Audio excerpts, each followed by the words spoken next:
Muy buenos días, mis hermanos y hermanas, que el Señor les bendiga. Es para mí un placer estar con ustedes. Hace poco iniciamos un curso este año en el seminario que se llama Introducción a la Filosofía y el Pensamiento Cristiano. Es un curso como de 10 lecciones, entonces obviamente no vengo a darles 10 lecciones en una hora, pero más o menos este material que vamos a ver ahorita sirve como una introducción para que ojalá impulsarlos a ustedes a profundizar un poquito más en cuanto a la forma de pensar cristiana. Ese es básicamente el tema. Podemos preguntarnos qué es lo que nos distingue a nosotros, qué es lo que nos diferencia del mundo, qué es lo que nos diferencia de los incrédulos, qué es lo que nos diferencia de las... Ahí. ¿Tengo que sostenerlo así? Sí. Ok, sí. ¿Está bien? ¿Qué es lo que nos... A ver. ¿Se oye bien? Si se oye, si se queda callado, me escuchan atrás, sí, no hay problema. No, el problema yo creo que es por la grabación, entonces voy a tratar de sostenerlo con fuerza.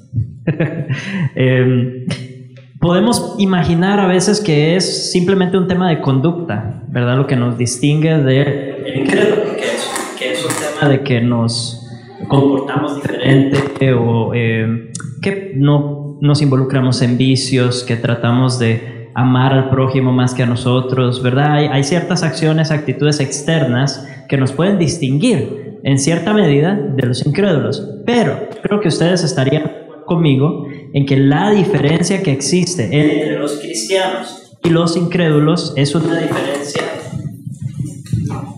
más profunda. Es que nosotros entendemos el mundo diferente. Y eso es lo que detona nuestra forma de pensar, las decisiones que tomamos, nuestra forma de actuar, incluso nuestras emociones. Todo está regido por una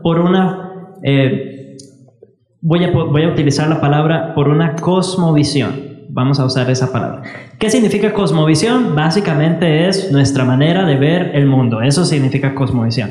No de verlo así, simplemente lo material, sino cómo entendemos todo lo que ocurre en el mundo, cómo entendemos nuestra experiencia humana, cómo entendemos las respuestas a las grandes preguntas de la vida, que si alguno tuvo la oportunidad de estudiar filosofía, sabe que los filósofos a eso a lo que se dedican, ¿verdad? Básicamente gente que se sienta a pensar en las grandes preguntas de la vida. Pues resulta que los cristianos en cierta medida somos filósofos, ¿verdad? Nosotros tenemos también la tarea de sentarnos, por decirlo así, figurativamente, a pensar en las grandes preguntas de la vida.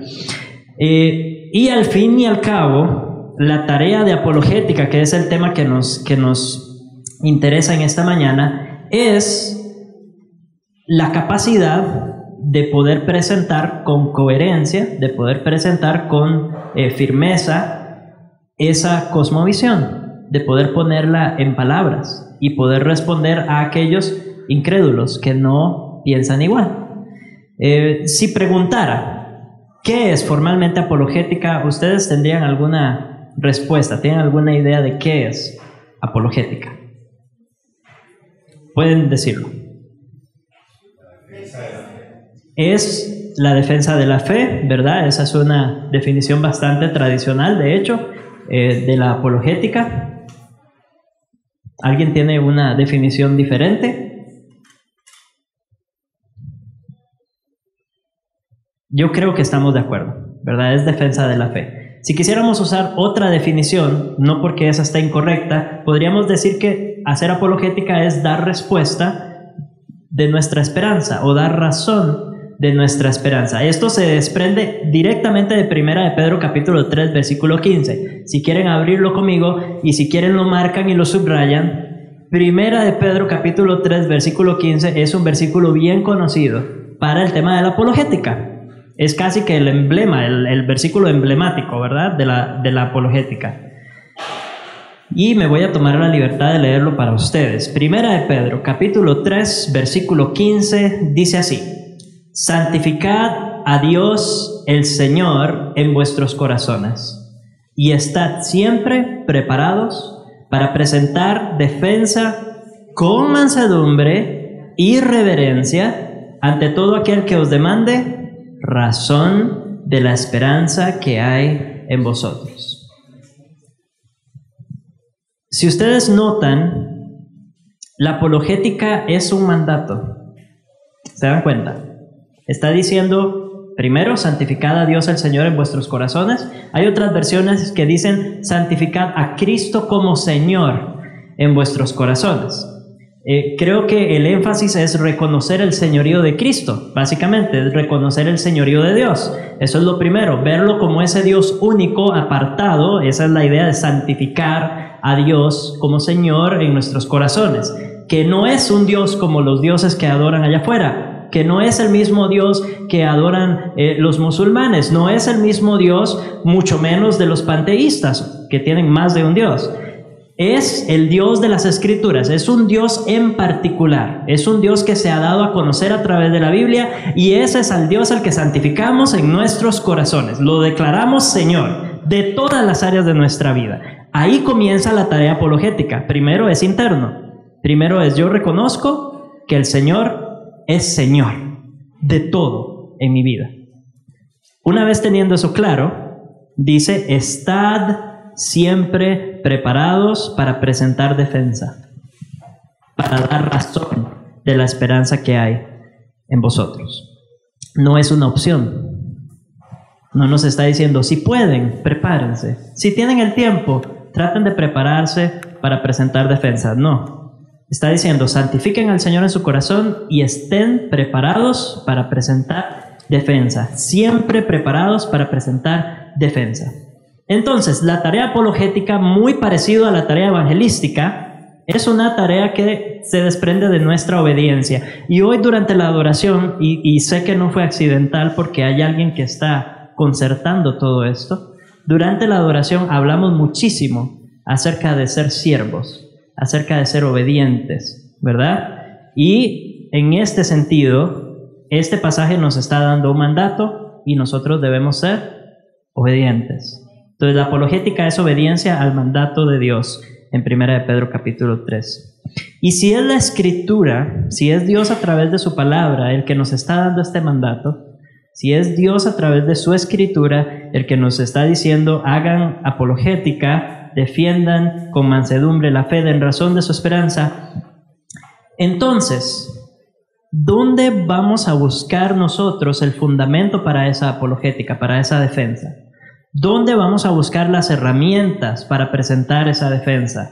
¿Dónde vamos a investigar cuál es el método que glorifica a Dios en la defensa de la fe? Porque no es cualquier método. No podemos hacerlo a como se nos antoje. ¿Dónde encontramos la respuesta? ¿Dónde encontramos el método? ¿Dónde encontramos las herramientas? ¿Dónde encontramos el fundamento? En el mismo lugar donde encontramos la orden, en la palabra de Dios. Son las Escrituras las que dan forma a nuestro pensamiento. Son las Escrituras las que nos ayudan a entender el mundo de la manera en que debe ser entendido, de la manera en que lo entiende el que lo creó. Solamente en las Escrituras podemos encontrar, por decirlo así, el manual del diseñador de este mundo, para entender bien cómo es que funciona este mundo y poder dar respuesta a aquellos que andan por ahí afuera intentando entender, pero por su entenebrecimiento, por su incredulidad, andan como ciegos a tientas, ¿verdad? No hay luz, no pueden ver nada y ahí andan tanteando y donde se encuentran algo, tal vez es una mesa y nosotros sabemos que es una mesa, pero ellos como no ven, lo tocan y dicen, esto es una cama. Está un poquito incómoda, pero está muy dura, pero yo creo que es una cama. Ese es el andar de los incrédulos. Ellos no entienden bien el mundo y es nuestro deber, por amor a ellos. No es tanto por ver que somos muy inteligentes o que tenemos todas las respuestas. Es por amor al incrédulo y en un contexto de conversaciones con los incrédulos que somos llamados a defender y presentar con consistencia la cosmovisión bíblica, la cosmovisión que se desprende de las Escrituras. Es aplicar las Escrituras a la incredulidad. Eso es lo que hace la apologética. El inconverso, ¿qué es lo que busca? Busca un Dios manejable, ¿cierto? Busca un Dios que le convenga, un Dios a su conveniencia, un Dios ojalá creado a su propia imagen. Eso es lo que busca el incrédulo. Busca una revelación de parte de ese Dios que le sea agradable, que ese Dios venga y le diga: yo vengo con todo lo mejor que tú te puedes imaginar para tu vida, y eso es muchas veces lo que el incrédulo está queriendo escuchar. Pero ¿es ese el mensaje de las Escrituras? El defensor cristiano, el apologista cristiano, vamos a llamarnos ahora defensores cristianos, defensores de la fe. El defensor cristiano no puede acomodar la fe al gusto de los incrédulos. Estaríamos siendo infieles al que nos dio la palabra. Estaríamos siendo infieles a aquel que hemos santificado como Señor de todas las áreas de nuestra vida. Entonces no podemos acomodar la fe cristiana para que le sea agradable al incrédulo. No es ese nuestro llamado. No es ese el llamado ni siquiera del evangelismo. No es ese el llamado. Es presentar con fidelidad lo que presenta la Escritura, lo que enseña la Escritura. Y si por la gracia del Señor y reconociendo la obra del Espíritu Santo, Él salva, gloria sea su nombre. Pero solo lo va a hacer a través de una predicación fiel y una presentación fiel de su palabra. Hasta este momento me siguen. ¿Estamos de acuerdo? Sí. Yo he visto cabezas asintiendo, así eso me gusta. Me parece que estamos en la misma página. Muy bien, entonces, el incrédulo, según Romanos 1, ¿cómo lo describe Romanos 1? Hay un montón de descripciones, ¿verdad?, del incrédulo, pero al final termina diciendo que no tiene ¿qué? Excusa. El incrédulo no tiene excusa cuando se trata de la existencia de Dios. El incrédulo no tiene excusa cuando se trata de los requisitos morales de Dios. ¿Por qué? Porque tanto la existencia de Dios como su ley son más que evidentes, aún para el incrédulo. Ahora vamos a hablar un poco más adelante sobre la condición del pensamiento incrédulo, porque es necesario entender esto cuando nos enfrascamos en conversaciones con los no creyentes. Pero básicamente Romanos es bien claro y hace eco a algunos de los salmos diciendo que el hombre sin Dios no tiene excusa. No es una ignorancia inocente de Dios. No lo presenta así Romanos. De igual manera, el defensor cristiano no tiene excusa cuando se trata de la verdad que debe afirmar y la verdad que debe defender. Nosotros no podemos decir que no sabemos cuál es la verdad. En primer lugar, la verdad es una persona, ¿cierto? ¿Quién es la verdad? Jesucristo, en primer lugar. Y luego sabemos que el contenido de la Escritura es verdad. Entonces nosotros no tenemos excusa. Nosotros no podemos andar como los incrédulos preguntándonos cuál será el propósito, cuáles las grandes preguntas de la vida, ¿verdad? ¿Quién soy? ¿De dónde vengo? ¿Para qué estoy aquí? Esas preguntas para el cristiano, si usted no sabe la respuesta, lea la Biblia. ¿Sí? Nosotros no tenemos excusa cuando se trata de conocer las respuestas a estas grandes preguntas de la vida. Nuestro Dios no nos ha dejado huérfanos. Nuestro Dios no nos ha dejado a tientas. Nos ha dejado su palabra y nos ha dejado su Espíritu Santo en nosotros, que nos ilumina y nos muestra y nos guía y nos transforma. Así que no tenemos ninguna excusa. No podemos escapar al deber de abrazar la verdad y presentar la verdad. Muy bien. Por lo tanto, es de suma importancia tener un entendimiento adecuado ¿de qué? De la Escritura, ¿cierto? De su enseñanza, de la coherencia que tiene la revelación de nuestro Dios, para poder aplicarla consistentemente a la incredulidad. Si no, no lo vamos a poder hacer y vamos a terminar enredándonos nosotros y enredando a los demás. Entonces, como pastores, como ministros, pastoras, ministras, tienen el deber de conocer la Escritura. Si hay una tarea que tienen, la primerísima es conocer la palabra de Dios, para poder presentar, primero, para poder ser transformados, para poder ser conformados a esa cosmovisión bíblica en primer lugar. ¿Por qué? Porque la palabra de Dios y la apologética, la defensa de la fe, tiene como meta destruir la incredulidad donde sea que se presente. Y la incredulidad no hace acepción de personas. No solamente los incrédulos son incrédulos. Muchas veces nosotros dudamos, ¿cierto? Muchas veces nosotros tenemos preguntas. Muchas veces nosotros no estamos seguros y vemos las promesas de Dios, pero nos cuesta a veces realmente confiar y abandonarnos en ellas. Hay incredulidad, hay residuos de incredulidad incluso en nosotros como cristianos. Entonces tenemos que esforzarnos por conocer la palabra de Dios para primero matar la incredulidad que hay en nosotros y en segundo lugar presentar la coherencia de la palabra de Dios, de la cosmovisión bíblica, ante los incrédulos que están allá afuera y también, ojalá, para su salvación, llamarlos al arrepentimiento y a la fe en Jesucristo. Esa es la meta final. Esa es la meta final. ¿Es la incredulidad un problema racional? ¿Es que la gente es ignorante? ¿Es que le falta inteligencia? ¿Es un problema de pensamiento la incredulidad? A veces tendemos a pensar que es así. Sin embargo, eso es solamente una manifestación. Los problemas de razonamiento, los problemas de entender el mundo, los problemas de poder reconocer las evidencias abundantes de nuestro Dios en este mundo, no son un problema de intelecto, no son un problema de ignorancia. Veamos lo que dice Romanos 1, ahora sí. Vayamos juntos a Romanos 1, versículos del 18 al 21.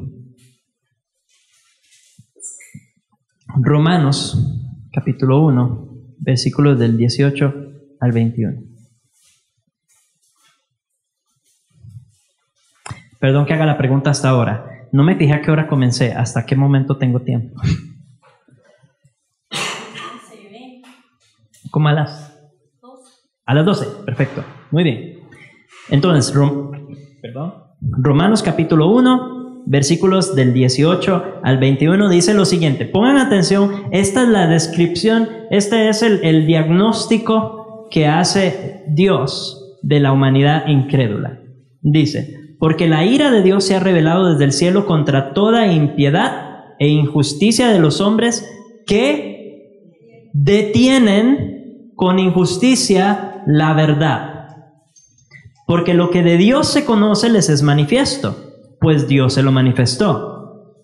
Porque las cosas invisibles de Él, su eterno poder y su deidad se hacen claramente visibles desde la creación del mundo, siendo entendidas por medio de las cosas hechas, de modo que no tienen excusa. Pues habiendo conocido a Dios, pongan atención, habiendo conocido a Dios, no le glorificaron como a Dios, ni le dieron gracias, sino que se envanecieron en sus razonamientos y su necio corazón fue entenebrecido. El entenebrecimiento intelectual es un resultado de lo que dice el versículo 18, perdón.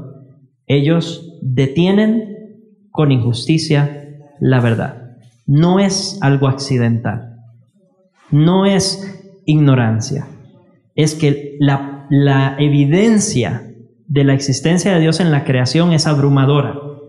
Aún si no pudiesen ver el mundo a su alrededor, tendrían que lidiar consigo mismos, con su propio ser, y es evidencia suficiente de que hay un Dios que lo creó. Entonces, ante esta abrumadora muestra de la verdad de que Dios existe, ¿ellos qué hacen? Detienen la verdad, hasta un punto en que quedan entenebrecidos, terminan creyendo y están segurísimos de la mentira, segurísimos y convencidos de la falsedad. ¿Ok? Entonces no es un tema intelectual. Por lo tanto, no vamos a abordar la apologética como algo intelectual en primer lugar. Vamos a abordarlo como un asunto del corazón. Porque el incrédulo conoce. El problema es que odia la verdad. El problema es que detiene la verdad. Son enemigos de Dios. Es un problema de rebelión, no un problema de ignorancia. El incrédulo, en su cosmovisión, porque como todos tenemos cosmovisión, todos tenemos nuestra manera de entender el mundo, el incrédulo también tiene su cosmovisión. Y en su cosmovisión va a caer en una de dos categorías. Voy a decir eso de nuevo. No cae en una de dos categorías. Se mueve de una a otra constantemente. Y ya van a ver a qué me refiero. Todos ustedes conocen gente racionalista, estoy seguro. Tal vez no los conocen con ese título, ¿verdad? Tal vez ellos no se presentan, hola, me llamo José, soy racionalista. No, pero si conversamos con ellos nos vamos a dar cuenta de que lo son. ¿Por qué? Es la gente que cree que la mente humana es el criterio definitivo de la verdad. Entonces, es la mente humana la que tiene el estándar de la verdad. ¿Cuántos han escuchado la famosa frase, el hombre es la medida de todas las cosas? Esa es la idea. Esa es la idea, ¿verdad? Entonces, no hay un punto de referencia fuera de sí mismos, de su razonamiento, de su entendimiento. ¿Cuál es el problema con depender de nuestro propio razonamiento autónomo? Lo que acabamos de ver en Romanos 1. Estamos entenebrecidos sin Dios. No vamos a entender el mundo correctamente sin Dios. Ese es el problema. No podemos depender de nuestra propia razón. No podemos depender de nuestro propio intelecto autónomo porque estamos caídos. Hablando del incrédulo. Y cuando nosotros nos enfrascamos en esta tarea apologética, cuando nos enfrascamos en esta tarea de convencer de nuestra cosmovisión a un incrédulo, de presentarle con consistencia nuestra cosmovisión a un incrédulo, debemos recordar esto. Debemos recordar que él quiere colocar su propio razonamiento como el punto de referencia. Y nosotros a veces cometemos el error de bailar al mismo son. Entonces, ¿qué hacemos? Venimos con evidencias y le presentamos evidencias científicas de la existencia de Dios, evidencias científicas de el registro bíblico, de cómo el registro bíblico realmente es lo que dice ser, porque la ciencia, porque la arqueología, porque esto, porque aquello. Usted puede presentar todas las evidencias que quiera. Esas evidencias caen dentro del versículo, vamos a ver, caen dentro del versículo 20. Porque las cosas invisibles de Él, su eterno poder y deidad, se hacen claramente visibles desde la creación. Las evidencias que usted está presentando son la creación, que para nosotros, los cristianos, claramente muestran a nuestro Dios creador. No tenemos duda al respecto. Claramente para nosotros es fácil reconocer las evidencias de que Dios existe, pero es porque Dios ya ha hecho una obra en nuestro corazón y ha redimido nuestro intelecto, ha redimido nuestro pensamiento, pero con el incrédulo no ha pasado eso. Entonces podemos convencerlos tal vez, y tal vez terminen diciendo, sí, bueno, suena convincente que Dios existe. ¿Es eso una conversión? ¿Asegura eso la salvación de su alma? No. Simplemente está reconociendo lo que los diablos reconocen. Eso es todo lo que logramos. Entonces, la evidencia a partir de este mundo creado no es suficiente para llegar al corazón. Para llegar al corazón necesitamos hablar de cosmovisión a cosmovisión. Ahí es donde está el problema. Como decía un pastor amigo mío, ahí es donde la mula botó a Genaro. El incrédulo también puede ser irracionalista. El irracionalista, y estoy seguro de que también han conocido personas irracionalistas que dicen, no hay un criterio definitivo de la verdad. Eso está muy de moda hoy día, ¿verdad? No, la verdad no es absoluta, yo tengo mi verdad, usted tiene su verdad. Ve a ver si ellos quieren manejar así sus cuentas bancarias. Estoy seguro de que no lo harían, ¿verdad? Pero cuando se trata de cosas más importantes que las cuentas bancarias, dicen, no, yo tengo mi verdad, yo creo esto, respeto su verdad, respeto su opinión, como si la verdad fuera algo así subjetivo que cambia de color de acuerdo a donde se encuentre. Eso es contradictorio a la definición misma de verdad. La verdad es inmutable. La verdad es verdad, no puede dejar de ser verdad. Y dos cosas opuestas no pueden ser verdad al mismo tiempo y en el mismo lugar. Eso es imposible. Yo no puedo estar parado y sentado al mismo tiempo en el mismo lugar. Yo no puedo estar aquí y estar al mismo tiempo en mi casa. Una de las dos es cierta y la otra es mentira. El incrédulo intenta jugar con esta idea subjetivista de la verdad. Sí es cierto que el impacto de la verdad varía de persona a persona, ¿verdad? Porque tal vez yo lo estoy viendo desde un ángulo y usted lo está viendo desde otro. Y eso lo vemos en el mundo cristiano. En la iglesia podemos estudiar la doctrina de la salvación por gracia, por ejemplo, que hoy hablamos muchísimo de la gracia en la adoración de nuevo, ¿verdad? La salvación por gracia para mí puede tener un efecto diferente del efecto que puede tener en mi hermano, porque él está viendo otra cara, pero es la misma salvación y es la misma gracia, es la misma verdad. La verdad no cambia, lo que cambia es cómo me puede afectar. Tal vez en ese sentido podríamos admitir, sí, hay cierto grado de subjetividad, pero no es la verdad la que cambia. Es mi posición, ¿cierto? Es mi posición en torno a esa verdad la que puede cambiar, porque yo sí soy mutable, la verdad no es mutable.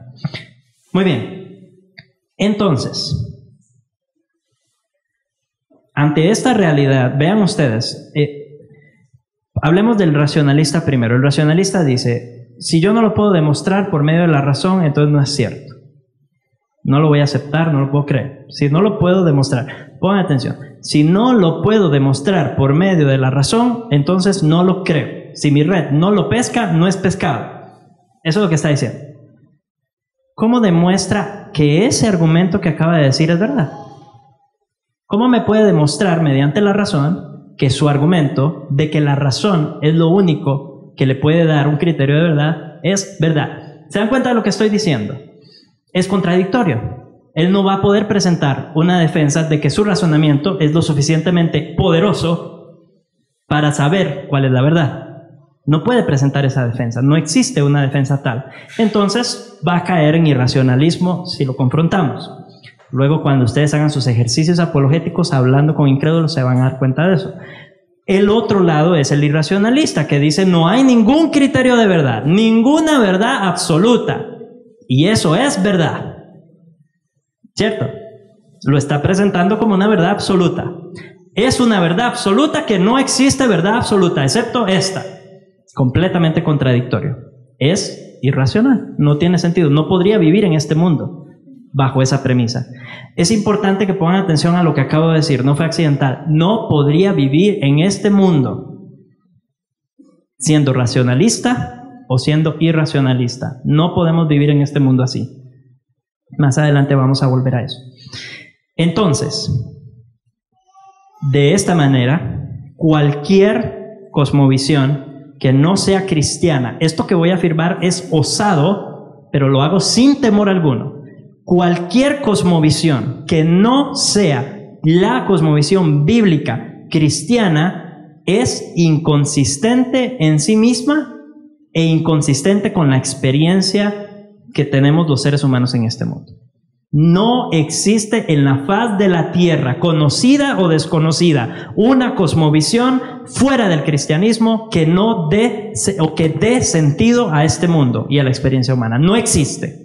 Si usted no está convencido de eso, entonces le invito a reevaluar su fe en la palabra de Dios y su fe en la historia bíblica y su fe en ese Dios creador. Si usted no ha llegado a esa convicción, tiene como cristiano el deber de alimentar su fe lo suficiente para poder declarar junto conmigo que no existe una cosmovisión inventada por el hombre sobre la faz de la tierra que dé respuesta y sea consistente a la experiencia humana. La única cosmovisión capaz de dar una explicación satisfactoria a las grandes preguntas de la vida y la experiencia humana en este mundo es la cosmovisión bíblica. ¿Por qué? Porque el mismo que creó el mundo es el mismo que nos dio su palabra. Si hay dos cosas consistentes, es su revelación especial a través de su palabra y su revelación general a través de la creación. No hay contradicción. Cualquier aparente contradicción entre las Escrituras y el mundo es un problema nuestro, no un problema de las Escrituras, no un problema del que dio la revelación, no un problema del Creador, no un problema del autor. Los caídos somos nosotros. Los que tenemos todavía problemas para entender somos nosotros, no el Creador, no la revelación. ¿Estamos convencidos de eso? Coloquemos la escritura en el lugar que le corresponde.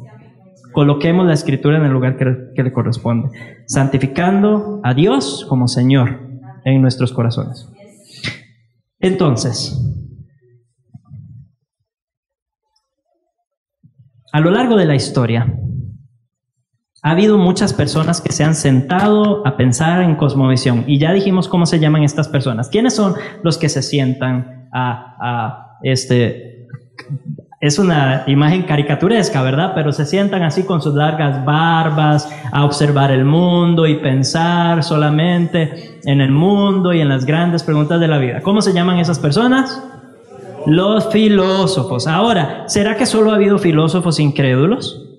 No, ha habido filósofos cristianos, ha habido pensadores cristianos también. De hecho, como ya les dije, todos nosotros en cierta medida somos filósofos cristianos. Todos nosotros en cierta medida tenemos ya, estoy seguro de que lo tenemos, tal vez no somos conscientes, pero tenemos ya respuestas a las grandes preguntas de la vida. Entonces, en la siguiente sección, mi intención es ayudarles o que juntos pensemos en las grandes preguntas de la vida y demos o intentemos dar una respuesta que se desprenda de las Escrituras. Ustedes se evaluarán a sí mismos a ver si realmente están pensando en esos términos. Si no están pensando en esos términos, el llamado es a corregir su pensamiento, a conformarnos a la Escritura. Es nuestra última autoridad, ¿cierto? Así lo reconocemos. Muy bien. Y si su cosmovisión resulta que coincide con esto, gloria a Dios, porque quiere decir que lo ha hecho avanzar bastante en su proceso de santificación y conocimiento de las Escrituras.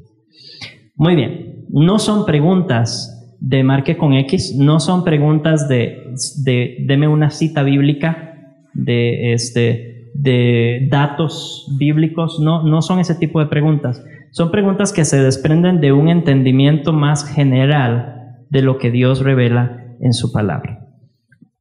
La fe cristiana tenemos que entenderla como una filosofía. No es solamente una filosofía, quiero aclarar eso.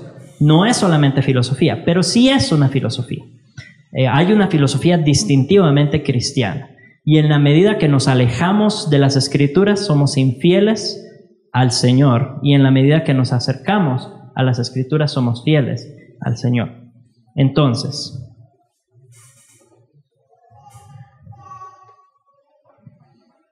veamos estas grandes preguntas. Cuando hablamos de filosofía, hay varias categorías primero que quiero que abordemos muy rápidamente, muy por encima. No les vamos a hacer examen de esto, pero se ve en los cursos de filosofía y tal vez ustedes ya los conocen. Simplemente los voy a mencionar y los voy a explicar brevemente para que estemos en la misma página. Tenemos las principales divisiones de la filosofía, que son, estas son palabras de domingo, son metafísica, epistemología y ética. Esas son las tres ramas de la filosofía: metafísica, epistemología y ética. Ahora, por favor, explíquenme qué significa cada una. A eso voy. La metafísica tiene que ver con la naturaleza de las cosas que existen, con la naturaleza de la realidad, con la naturaleza del ser. ¿Cómo entiendo yo lo que soy? Básicamente, ¿cuál es una de las preguntas más complejas de la filosofía en el área de la metafísica? ¿Cuál es la diferencia entre ser y no ser?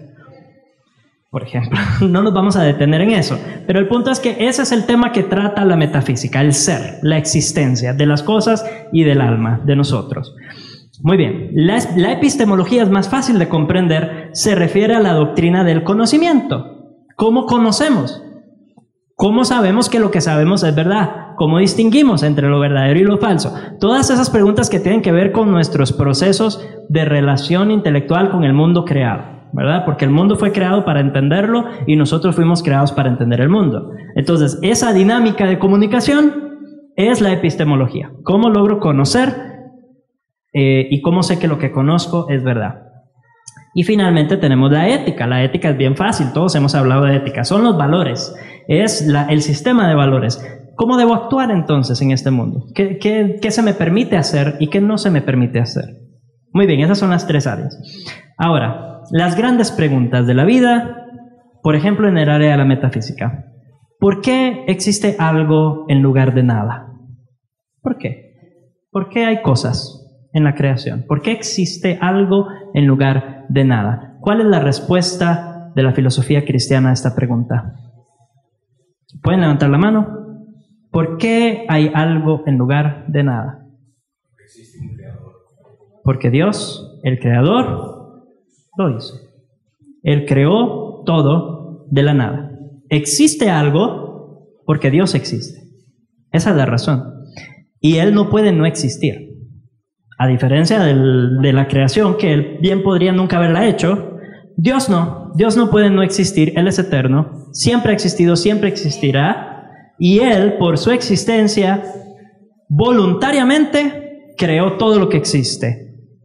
¿Sí? Esa es la respuesta cristiana a por qué hay creación, por qué hay mundo, por qué hay algo en lugar de nada. Muy bien. Pregunta de la metafísica. ¿Por qué las cosas son como son? Porque existen las cosas, pero evidentemente tienen su propósito, tienen su objetivo, tienen su forma, ¿verdad? Que los árboles por alguna razón son cafés abajo y verdes arriba. Dios podría haberlos hecho verdes abajo, café arriba, pero no quiso hacerlos así. Los hizo cafés abajo, verdes arriba en general, porque en algunos bosques lluviosos, ¿verdad? Casi que son todos verdes. Pero el punto es, ¿por qué las nubes son blancas y el cielo celeste? ¿Por qué no al revés como lo pintamos todo el tiempo cuando somos niños? Porque todos los niños pintan las nubes celestes, ¿verdad? Pero no son celestes, son blancas. ¿Por qué? ¿Por qué las cosas son como son? ¿Cuál es la respuesta bíblica a esa pregunta?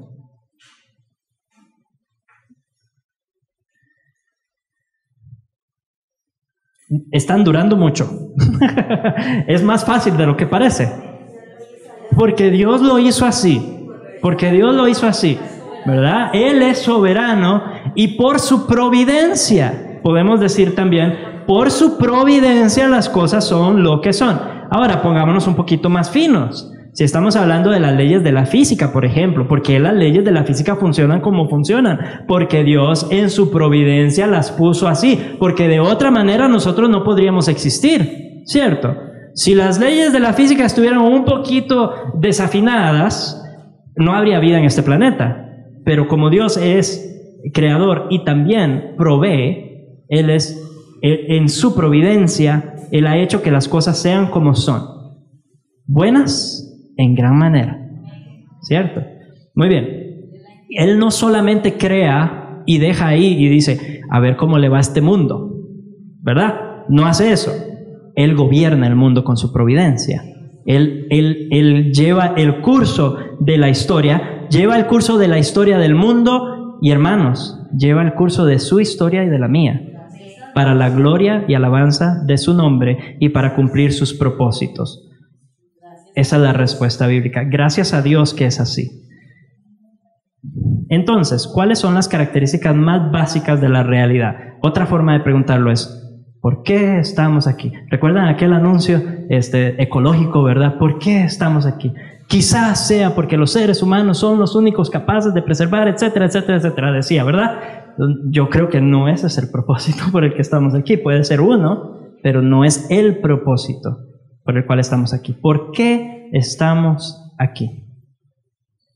¿Qué dirían ustedes? ¿Cuál respuesta se desprende de la cosmovisión bíblica? ¿Por qué estamos aquí? Les voy a dar la respuesta. Randy. En Efesios dice que porque somos hechura suya, creados en Cristo Jesús para buenas obras, que Dios preparó de antemano para que anduviésemos en ellas. O sea, tiene obras, proyectos, un proyecto de vida para cada uno que Él diseñó para cada uno de nosotros. Muy bien, eso es una parte, yo creo, bastante específica, hablando de los cristianos, ¿verdad? Que hemos sido redimidos y restaurados al propósito original con el que Dios creó a Adán y Eva. Pero pensando en la humanidad en general, aún la humanidad caída, ¿verdad? Lamentablemente caída ahora, pero en el momento en que fueron creados y ahora que nosotros lo hemos recuperado, tiene mucho que ver con esto. a través de las buenas obras que hacemos, y no solamente las obras que hacemos, sino todo nuestro desempeño de vida, todo, lo que vinimos a hacer, la razón por la que estamos aquí, recordémosla, hermanos, nunca lo olvidemos, ya sea que comamos o que bebamos o hagamos cualquier otra cosa, hacedlo todo para la gloria de Dios. Fuimos creados para la gloria de Dios. No es un propósito egoísta con el que fuimos creados. Nosotros fuimos creados para tener una relación con Dios y para vivir para su gloria. No dejemos que nos digan otra cosa. No dejemos que nos vendan otra idea. Y al vivir para su gloria, vamos a disfrutar de Él. Hay gozo, hay dicha, hay deleite, hay satisfacción. ¿Por qué? Porque para eso fuimos creados. Cuando no vivimos para la gloria de Dios, somos como peces fuera del agua. Eso es, exactamente, como peces fuera del agua, con sus aletas, con sus agallas, ¿verdad? Preparados, diseñados, creados para vivir en la expansión del mar, nadar con gran libertad, pero no, están ahí en la tierra, ni parpadean, ¿verdad? Moviendo las aletas. Ese no fue el propósito por el que fuimos creados. Así es el ser humano sin Dios. Ha perdido su propósito. El propósito con el que fuimos creados fue glorificar a Dios y gozar de Él para siempre. En cuanto a la epistemología, cabe resaltar que esa relación de glorificar a Dios y gozar de Él solamente se logra por medio de Jesucristo, ¿verdad? Eso es importante. Es importante tenerlo claro cuando lo comuniquemos también a los demás, porque si no, entonces van a buscar su manera de restaurar su relación con Dios en sus propias fuerzas y no lo van a lograr. Los hemos enviado en un mandado imposible, ¿verdad? Entonces, no, tenemos que dejarles claro que la única forma de ser restaurados es por medio de Jesucristo, por medio de la obra de nuestro Señor Jesucristo a nuestro favor. En epistemología, doctrina del conocimiento, ¿cómo sabemos lo que sabemos? También hay preguntas importantes. ¿Qué es el conocimiento? ¿Qué es el conocimiento? ¿Cómo es posible el conocimiento? ¿Cómo hacemos para conocer? ¿Cómo puedo saber la verdad acerca del mundo?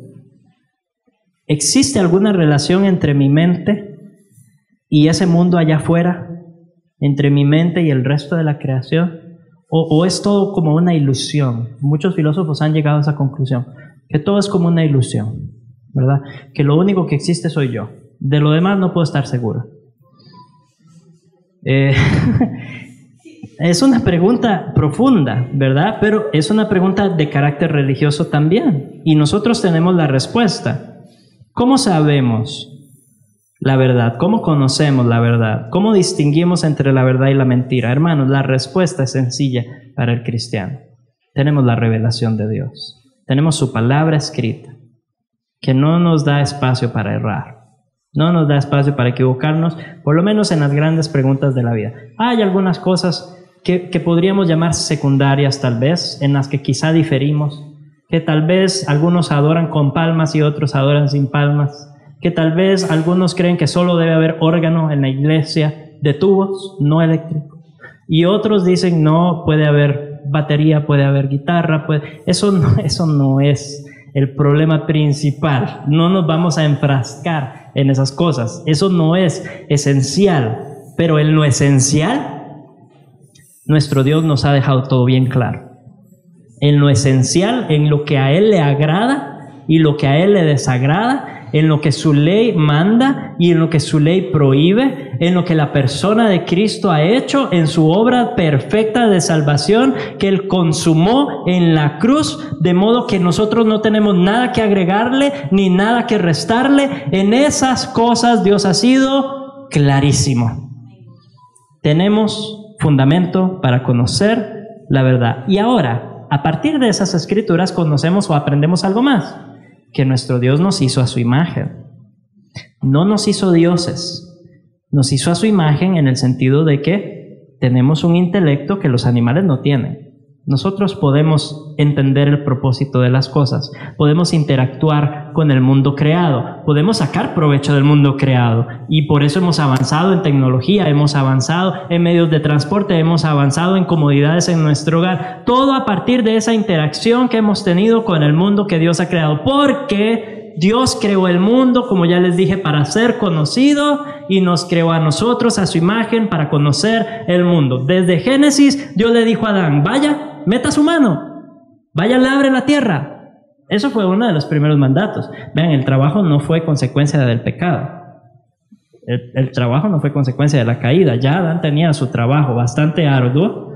Él tenía que ir, meter mano en ese jardín, en ese huerto virgen, y convertirlo en un hogar, en su hogar, para él y su familia, y sacarle todo el provecho que pudiera, ¿verdad? Entonces, esa interacción con el mundo creado es real. Nosotros podemos conocer la verdad a través de nuestra interacción con el mundo creado, y podemos conocer la verdad a través de nuestro Señor Jesucristo y a través de su palabra, porque todo eso es revelación de Dios. Muy bien. La Escritura habla de verdad constantemente. Es uno de los temas principales de la Biblia. Si ustedes lo ven, por todo lado habla de la verdad. Habla de quienes dudan de la verdad, hablan de quienes mienten, habla de quienes no conocen la verdad o ignoran la verdad, habla de los que detienen la verdad, y también habla de quienes sí conocemos la verdad. Entonces, la verdad es un tema constante en las Escrituras. No podemos decir, no, la verdad es relativa, lo que yo creo y lo que usted cree. No, el cristiano no puede tomar esa posición. No tiene el derecho de tomar esa posición, porque conocemos la verdad. En primer lugar, a Jesucristo, que es el camino, la verdad y la vida. Y finalmente, en la ética, la pregunta es cómo deberíamos vivir en este mundo. ¿Cuál debe ser nuestra teoría de valores? ¿Cuáles deben ser nuestras obligaciones? ¿Cuáles son nuestros permisos y cuáles son nuestras prohibiciones? No creo que tengamos que detenernos mucho en esta pregunta, porque Dios ha dejado bien claro sus principios. Dios ha dejado bien claro en su palabra lo que es bueno, lo que es malo, lo que es justo, lo que es injusto, lo que es correcto, lo que es incorrecto. El único desafío que les quiero dejar en esta área específica es, hermanos, que incluso para nuestra tarea de conocer el mundo hay una ética. Vean lo que pasó en el huerto. En el huerto, Dios le dijo a Adán y Eva, no coman de ese árbol. ¿Árbol de qué? Del conocimiento del bien y del mal. Les dijo, no coman de ese árbol, porque ciertamente morirán el día que coman de él. No les está prohibiendo conocer, les está prohibiendo conocer en sus propios términos. Porque aún cuando decimos que nuestro Dios es Señor, cuando santificamos a Dios como Señor, le estamos santificando como Señor de nuestra tarea de pensar, como Señor de nuestra tarea de conocimiento. Nuestra tarea de pensar debe estar sometida a las Escrituras, y en eso se distingue del pensamiento no cristiano, porque el pensamiento incrédulo dice, no, mi capacidad de razonamiento y de pensamiento es suficiente. Es más, es todopoderosa, porque yo puedo llegar a conocer la verdad por mis propios medios, ¿cierto? Eso es el pensamiento humano en general. El cristiano dice, yo sé que tengo capacidades para conocer, pero también sé que tengo limitaciones. Mi intelecto no es omnipotente, ¿cierto? Yo puedo conocer aquello que Dios me ha revelado, aquello que Dios me ha dado a conocer, y las cosas secretas le pertenecen a Dios. Hay partes del conocimiento que Dios no nos ha dado a conocer, y el cristiano está bien con eso. El cristiano no tiene problema con reconocer que puede ser ignorante en ciertas áreas. ¿Por qué? Porque él no está buscando adularse, él no está buscando exaltarse a sí mismo, exaltar su autónomo conocimiento y su excelencia mental. No, el cristiano dice, Dios me ha revelado ciertas cosas y hay ciertas cosas que Él no me ha revelado, y donde la Biblia calla, mejor yo también me callo. ¿Sí? Esa debe ser la actitud del cristiano. No tenemos problema porque nos acercamos al conocimiento en una actitud de humildad y de obediencia como siervos, con reverencia, no como reyes y mandatarios, no, reconociendo que nosotros somos criaturas, criaturitas, y el Creador es el Creador. Él tiene conocimiento de todo. Ahí no hay duda alguna. Que no nos lo quiera dar todo, eso no es nuestro problema. No nos toca, ni lo aguantaríamos. Esta mentecita finita que tenemos no aguantaría. Entonces, podemos conocer a Dios. Dios es conocible. No lo podemos comprender absolutamente, pero podemos conocerlo. Por su gracia, Él se ha dado a conocer, ¿verdad? Entonces, no negamos la capacidad de conocer incluso a Dios. Simplemente decimos, jamás voy a conocer a Dios como Dios se conoce a sí mismo. Eso está claro. Es más, ni siquiera me voy a conocer a mí mismo como Dios me conoce a mí mismo. Pero tengo capacidad para conocer. Muy bien. Se nos acaba el tiempo. Entonces no voy a cubrir absolutamente todo. Mis hermanos, es importante, muy importante, sentarnos a afinar nuestro pensamiento con el tono de las Escrituras. Es sumamente importante cuando queremos emprender la tarea apologética. ¿Por qué? Porque aquellos que están allá afuera, como ya vimos, tienen sus inconsistencias y ellos no lo saben. No pueden vivir en este mundo de manera coherente con lo que creen. Les puse el ejemplo de la economía como algo muy básico, ¿verdad? Ellos dicen no hay verdad absoluta, pero cuando se trata de sus cuentas bancarias, no, ahí sí hay una verdad muy absoluta, ¿verdad? No pueden llegar a donde el cajero y que el cajero les diga, bueno, usted cree que tiene millones en su cuenta, pero yo creo que solo tiene 1,000, ¿verdad? Tome, aquí está toda su plata, su cuenta está en blanco. No van a aplicar esa subjetividad a sus relaciones, no van a aplicar esa subjetividad a su trabajo, no van a aplicar esa subjetividad. ¿Por qué? Porque el mundo no fue creado para funcionar en esos términos. Ese es el punto. El incrédulo anda aquí a tientas y debemos tener misericordia para con ellos y entender la posición en la que están. Debemos ser misericordias para con ellos porque están perdidos, están entenebrecidos, están engañados y ellos se han creído la mentira, ¿verdad? O muchas formas de mentiras, porque mentiras, a diferencia de la verdad, hay un montón. Entonces, se han creído las mentiras de Satanás. Cuando el racionalista, ¿cuál es la conclusión? Usted habla con cualquiera, yo creo que con cualquiera, sea racionalista o sea irracionalista. Y cuando hablamos del origen del mundo, siempre la respuesta es, estamos aquí por casualidad. Estamos aquí por accidente. Porque en algún momento, hace miles de millones de años, hubo una explosión muy grande. ¿Quién creó esa explosión? Nadie sabe, nadie supo. ¿De dónde salió la energía para esa explosión? Nadie sabe, nadie supo. Pero están convencidos de que científicamente es correcto, a pesar de que la energía, como todos sabemos, no se puede crear ni se puede destruir. Pero bueno, esto es otro tema. El punto es que todos concuerdan en que estamos aquí por accidente. En última instancia, esa es la conclusión a la que llegan. No hay propósito, ¿verdad? No hay final. Estamos aquí por una cadena de accidentes evolutivos en nuestros genes. Somos monos que nos pasamos de listos, ¿verdad? Eso es lo que somos. No somos más que animales, no somos más que producto de la casualidad. No hay respuesta más insatisfactoria a la experiencia humana que decir que estamos aquí por accidente.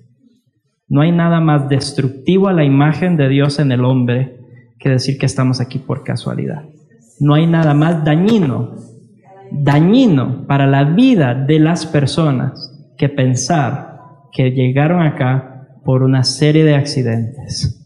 Eso es una de las más grandes mentiras de Satanás, y Satanás tiene sus propósitos bien claros y uno de ellos es destruir.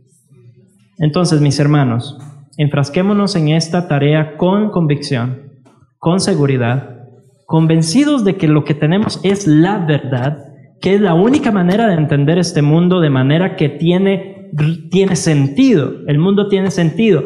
Incluso, y lástima que no nos va a dar tiempo de tocar este tema, pero incluso lo que está mal en el mundo tiene su respuesta en las Escrituras. Incluso lo que está mal en el mundo haya su respuesta en las Escrituras. Es la única fuente satisfactoria de una cosmovisión consistente. Dialoguemos con los incrédulos. Mostrémosles la riqueza de nuestra cosmovisión. Y en todas las conversaciones, esforcémonos por llevarlos al conocimiento de Cristo, porque solamente en Él su pensamiento va a ser restaurado. Solamente en Él su propósito de vida va a ser restaurado. Solamente en Él su capacidad moral de andar según la ley de Dios va a ser restaurada. Solamente en la persona de Cristo. Él es el centro del universo, no el ser humano. Todo gira alrededor de Cristo, porque de Él, por Él y para Él son todas las cosas. A Él sea la gloria por los siglos. Amén. Amén. Oremos. Dios eterno, queremos darte gracias infinitas porque tú te has revelado a través de tu palabra y te has revelado a través de la creación de tal manera que a nuestros ojos, que por tu gracia han sido redimidos, no cabe la menor duda de que tú eres real. No cabe la menor duda de que tu palabra es consistente, de que nos has dado las herramientas para vivir en este mundo así como tú lo has creado y con los propósitos con los que tú lo creaste. Gracias, oh Dios, por esa gran verdad, por esa seguridad, por ese reposo para nuestras almas, porque no andamos vagando de un lado para otro, tratando de hallar respuestas. Dios, gracias por darnos esa luz a través de tu palabra, a través del Evangelio, a través de Jesucristo. Padre, y danos ojos de misericordia y compasión para nuestros vecinos, para nuestros compañeros, para nuestros amigos que no te conocen, para aquellos que han detenido con injusticia la verdad.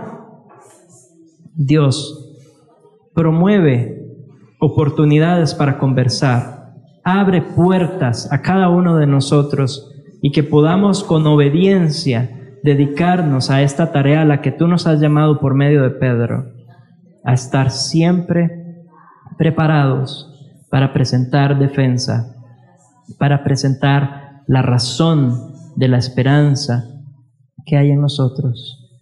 Y Dios, enséñanos, muévenos a santificarte a ti, a tu Hijo, como Señor en todas las áreas de nuestra vida, en nuestro pensamiento, en nuestras acciones, en nuestro ser, en nuestras emociones. Todo lo sometemos a tu dominio. Te reconocemos hoy, Rey de Reyes y Señor de Señores, por los siglos de los siglos. Amén. Amén.